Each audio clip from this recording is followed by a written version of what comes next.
Hi guys, for my friends in Ukraine, I want to assure you, the threat of use of tactical nukes is high now, yet not imminent unless it's reported Russia is transporting these tactical bombs from storage depots well inside of Russia and not reportedly in Crimea. In the event of an imminent threat, Russia might deploy tactical warhead nukes from artillery, though it's unclear how reliable this is. Regardless, in Ukraine for the moment Russian forces lack air superiority, which is a big factor. Any use of a tactical nuke by a country against another would threaten civilization at large, and Russia will suffer most in the winter that follows. All this as Biden, when pressed on the matter, declined to set a red line in a recent CBS White House interview. Is this refusal to lay out a potential response not possibly a green light to Putin, who senses weakness in the West?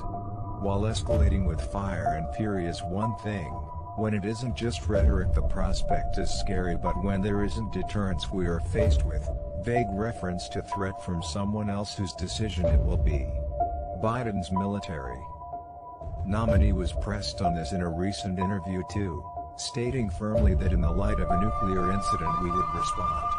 Is it possible that the president may shift authority of the situation over to the vague entity consisting of the military, while in the background NATO forces reveal there was a red line of nuclear first use? It just wasn't made public or communicated clearly with the Russians in light of a cold shoulder. While responses to Russian aggression could vary, they may include the sheltered occupation of a possible NATO security force to bolster the Ukrainian army. A no-fly zone would be another unthinkable escalation, though looking at previous war games, those being planning and training exercises carried out by the U.S. military to simulate combat and strategic planning. These simulations often play on real-world events and scenarios that could happen, such as the use of tactical nukes, though at some points in these exercises NATO would elect to show restraint. The vast majority saw wide-scale counterstrikes and proliferation. Could such a response really be ushered by these military leaders, without approval from Congress?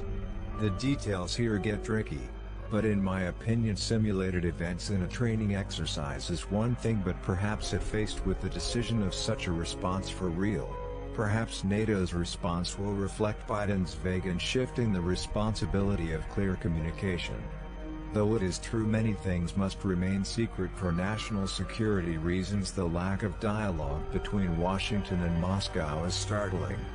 Nuclear anti-proliferation thrives on clear communication. At the very least, this is how it's been averted in the past. Please consider subscribing. Remember to share this and hit the bell icon. Thanks for watching.